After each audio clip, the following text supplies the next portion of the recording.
The first thing Jonathan Hale realized after the crash was not the pain.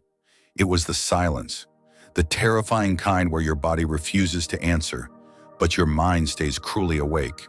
He couldn't move, couldn't open his eyes, couldn't scream, and yet he could hear everything. Every whisper, every careless word, every truth people only speak when they think you are already gone. Lying there, trapped inside his own body, Jonathan listened as the woman he married talked about insurance instead of his survival. He heard his closest business partner joke about moving on.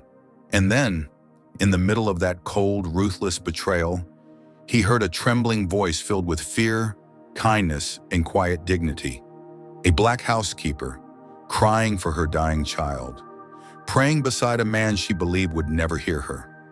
In that moment, Jonathan understood something far more painful than the accident itself. And if you stay until the end, you'll witness the shocking truth that turned this entire house upside down. The last sound Jonathan Hale remembered was metal screaming against metal, a violent shriek that cut through the rain like a warning he didn't understand until it was too late. The steering wheel slammed into his chest. The world tilted. Then everything went dark. When awareness came back, it didn't arrive gently. It came in fragments, white light burning behind his eyelids, the steady electronic beep of a heart monitor, the taste of blood and copper in his mouth. He tried to move. Nothing responded. Panic surged, sharp and immediate, until he realized something else. He could hear everything. Doctors spoke in clipped, efficient sentences. Nurses moved fast, their shoes whispering against the hospital floor. Someone mentioned stable. Someone else said lucky. Jonathan wanted to ask about his kids, about Noah and Lily, but his tongue felt like it belonged to someone else. His body was a locked door. Then he heard her voice. She asked about the insurance first. The words weren't meant for him. They came from behind a thin curtain, spoken casually, almost carelessly. Another voice answered, lower, uncomfortable. She didn't even ask if he could hear her. Just coverage, assets. Jonathan felt something colder than fear slide into his chest. Brooke, his wife of 8 months. The woman everyone insisted had saved him after his first wife died. The woman who smiled perfectly for photos and charity events. In that moment, lying silent and broken, Jonathan made a decision that would change everything. He didn't open his eyes. He let them believe he was gone. 2 days later, Jonathan Hale was wheeled into his mansion in Highland Crest, Atlanta, presented to the world as a powerful man, reduced to a breathing shell. Brooke played her role flawlessly in front of doctors and neighbors. Tight eyes, trembling hands, expensive tears. But behind closed doors, the mask slipped fast. "Careful with the carpet," she snapped at the nurse pushing the chair. "That rug costs more than your car." Jonathan lay motionless as he was placed into the massive bed he once shared with her. The room smelled like designer candles and cold ambition. Brooke barely looked at him. She was already on her phone. That was when Jonathan heard a softer sound, slower footsteps, hesitant, almost respectful. "Mr. Hale, welcome home." The voice was calm, warm, female. It didn't tremble the way Brooke's fake concern did. Someone gently adjusted the blanket over his legs, careful not to tug on the bruises. Her name, he would later learn, was Renee Walker. Renee was the only black woman in that house, and the only person who treated him like a human being. Brooke hated that. "Why is she still in here?" Brooke snapped one afternoon, standing in the doorway with crossed arms. "I told you people to keep staff out unless I call them." Renee lowered her eyes. "I was just checking his IV, ma'am." "Don't talk back," Brooke said sharply, "and stop hovering. He doesn't even know you're here." Jonathan felt heat rise behind his eyes. Renee said nothing. She simply nodded, stepped back, and continued her work silently. That silence wasn't weakness. It was survival. Jonathan began to notice things, small things. The way Renee greeted him every morning, even though she believed he couldn't hear her.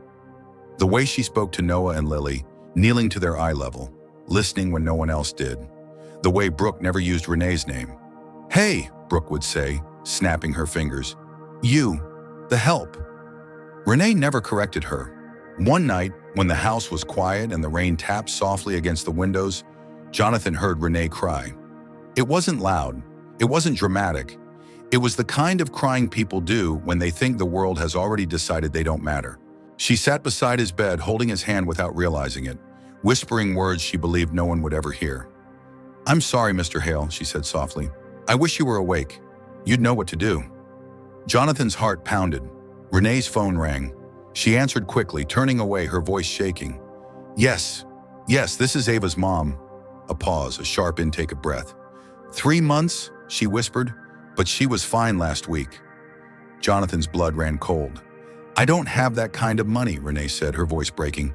"I clean houses, I raise her alone. Please, isn't there another way?" Silence. She ended the call and collapsed into the chair, covering her face. Her shoulders shook.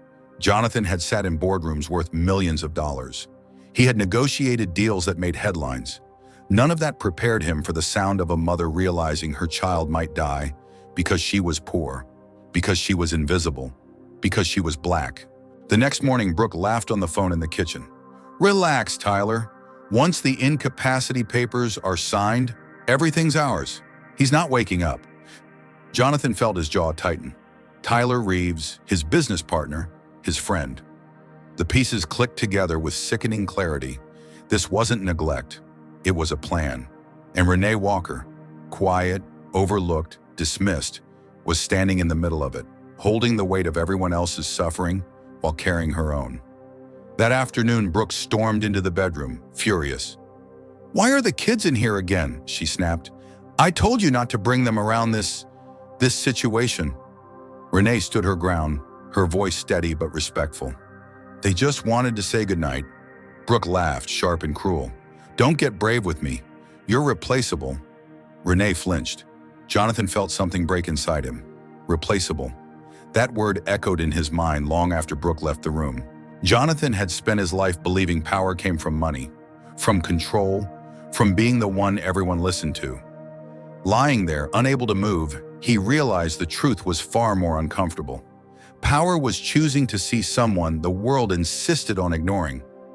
And he was done pretending not to see. As Renee tucked the blanket around him that night, Jonathan made his second decision. He would wake up. Not yet, but soon. And when he did, the world inside that house would never be the same again. Before we continue, let me ask you something. Do you believe kindness can reveal the truth about who people really are? Yes or no? And if you were Jonathan, would you stay silent to expose the truth, even if it meant danger? Yes or no? Your answers matter, because what happens next will test every belief you think you hold. Jonathan learned that fast. The first morning after Renee's phone call, Brooke didn't bring breakfast. She didn't bring medicine. She didn't bring concern. She brought a lawyer's voice on speakerphone and the sound of drawers being pulled open without permission. "I can't find the safe code," Brooke snapped. "He always hid things from me." Typical. Jonathan lay still, his heart beat loud in his ears.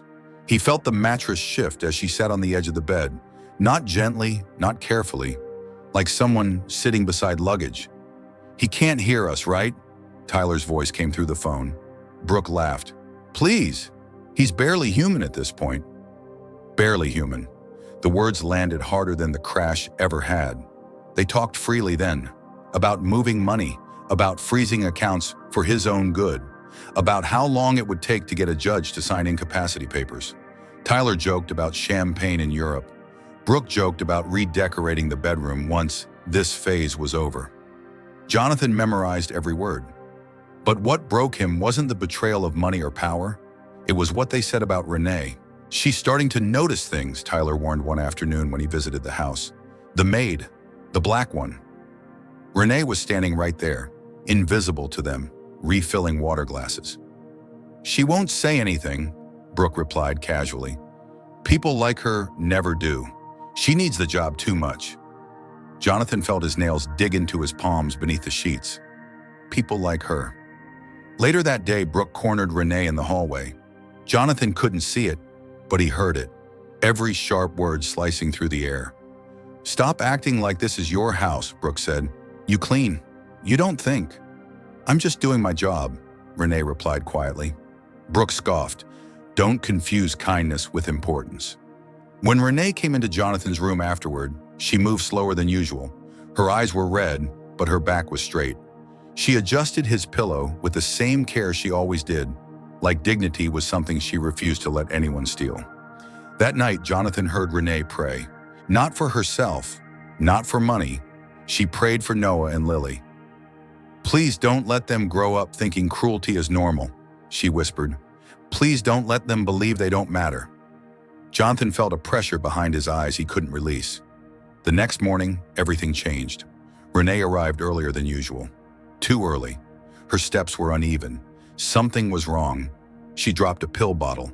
It shattered across the floor. "I'm sorry," she whispered automatically, though no one was there to scold her. Her phone rang. Jonathan listened as the world cracked open again. "Yes, this is Ava's mother." Silence. Then a sound that didn't belong in a mansion filled with wealth. A sob. "How much?" Renee asked. Jonathan felt his breath catch. She repeated the number out loud, barely audible. A number that meant nothing to people who bought art for fun. A number that meant life or death to her. "I don't have it," Renee said. "I don't even have half." She ended the call and slid down into the chair beside Jonathan's bed, covering her face. For the first time, she let herself fall apart where someone else could hear her. "If you were awake," she whispered to him, "I know you'd help, but I won't ask. I won't ever ask." That was the moment Jonathan broke his plan. Not completely, but enough. That night, when Brooke was out and Tyler was gone, Jonathan opened his eyes. Renee screamed. He caught her wrist before she could drop the tray. "Please," he whispered, "don't scream." She froze, staring at him like she'd seen a ghost. You're awake," she breathed. "I've been awake," Jonathan said softly, "long enough to know the truth." Her knees gave out. She sat hard in the chair, shaking. "They said you couldn't hear," she whispered. They lied," Jonathan said, "about everything." He told her the plan, the fake coma, the stolen money, the sabotage, the way Brooke and Tyler spoke about her when they thought no one important was listening. Renee listened in silence. Then she looked down at her hands. "They always talk like that," she said quietly, "like I'm furniture." Jonathan felt shame burn through him. He had seen it, and he had allowed it. "I heard about Ava," he said. Renee's face crumpled. "I didn't mean for you to hear that." "I'm glad I did," Jonathan said, "because you're not alone anymore." She shook her head. "I can't accept charity." "This isn't charity," Jonathan replied. "This is justice." He told her the money would be transferred that night. Enough for treatment, enough for doctors who would fight for Ava's life. Renee cried, not loudly, not dramatically, but with relief so deep it hurt to hear. "I'll help you," she said after a long moment. "Not because you're rich, because you're right." From that night on, Renee Walker became invisible in a different way. Invisible to Brooke and Tyler. Essential to Jonathan. She listened. She remembered. She reported.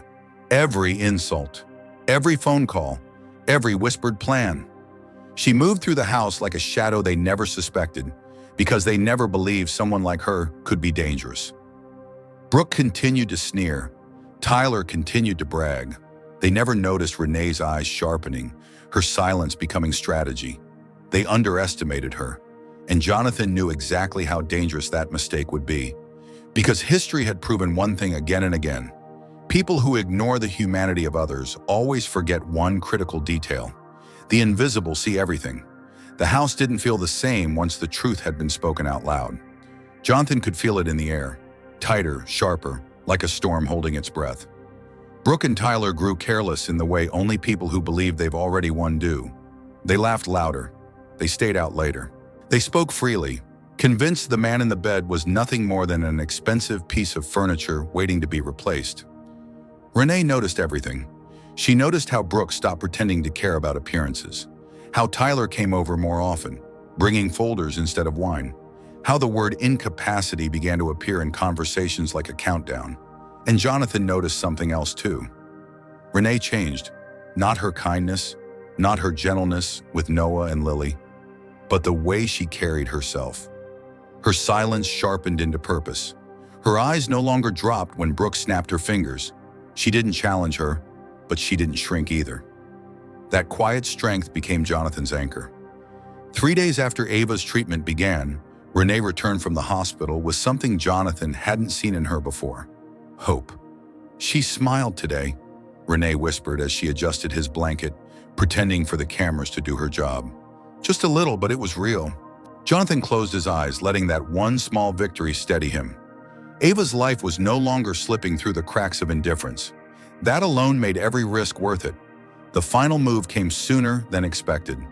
Brooke didn't wait for a judge. She didn't wait for ethics. She brought the papers into the bedroom herself, flanked by Tyler and a man Jonathan had never seen before. "This is the doctor," Brooke said brightly. "He'll confirm what we already know." Jonathan stayed still. The doctor barely looked at him. "He's non-responsive," the man said quickly, pen already in hand. Renee stood near the door, her face neutral. Jonathan caught her eye for half a second. That was all it took. "Wait," Jonathan said. The word hit the room like glass shattering. Brooke screamed. Tyler stumbled back. The doctor dropped his pen. Jonathan sat up, slowly, deliberately, very much alive. "I said wait," Jonathan repeated, his voice stronger now. "And I mean it." "Fabi," Brooke's face drained of color. You can't." "I can," Jonathan said. "And I did." Security entered the room before Tyler could run. The real doctor followed close behind, the one Brooke had tried to buy. Jonathan didn't raise his voice. He didn't need to. He listed dates, account numbers, conversations, recordings. Then he said the words that ended everything. "And the brakes on my car didn't fail by accident." Tyler collapsed into a chair. Brooke tried to cry, tried to lie, tried to reach for Jonathan. He stepped away. "You didn't just betray me," Jonathan said calmly. "You showed my children who you really are." Police lights filled the driveway less than an hour later. Brooke was let out screaming. Tyler wouldn't look at anyone. The house went silent. For the first time, it was a peaceful silence. Noah and Lily ran into the room when they saw Jonathan standing. They clung to him like they were afraid he might disappear again. "I'm here," Jonathan told them, "and I'm staying." Renee watched from the doorway, unsure of her place now that the danger had passed. Jonathan saw her. He crossed the room and held out his hand. "You never stopped being brave," he said, "even when you were treated like you didn't matter." Renee swallowed hard. "I just did what was right." "That's exactly why this worked," Jonathan replied. The legal aftermath was swift. The evidence was overwhelming. Brooke and Tyler were charged. The stolen money was recovered. The case made headlines, but Jonathan refused interviews. He had other priorities. Ava's treatments continued. Slowly, steadily, the word remission began to appear in conversations that once held nothing but fear. Renee cried the day the doctor finally smiled and said, "She's responding beautifully." Jonathan was there, not as a billionaire, not as a savior, just as a man who had learned too late how often he had looked away and chose not to anymore. Renee no longer worked as the help. She studied, she learned, she stood beside Jonathan as an equal, not because of money but because of respect. Noah and Lily adored her. Ava called Jonathan Uncle John before she ever called him anything else. The house filled with laughter again, not the forced kind, the real kind. Months later, Jonathan stood in the same room where he had once pretended to be powerless. He thought about how easy it had been to ignore Renee when he was healthy, how the world had trained him to overlook quiet black women who carried entire families on their backs without complaint. He would never make that mistake again. Some stories end with justice. This one ended with something rarer: understanding. Now let me ask you something from the heart. Did this story change the way you see everyday racism that often goes unnoticed? Do you think Renee's quiet strength was more powerful than Brooke's wealth? If this story moved you, please comment 111 below so we know you stayed until the end. And tell us, which country are you watching from? If this story meant something to you, please share it, because someone else may need to hear it today.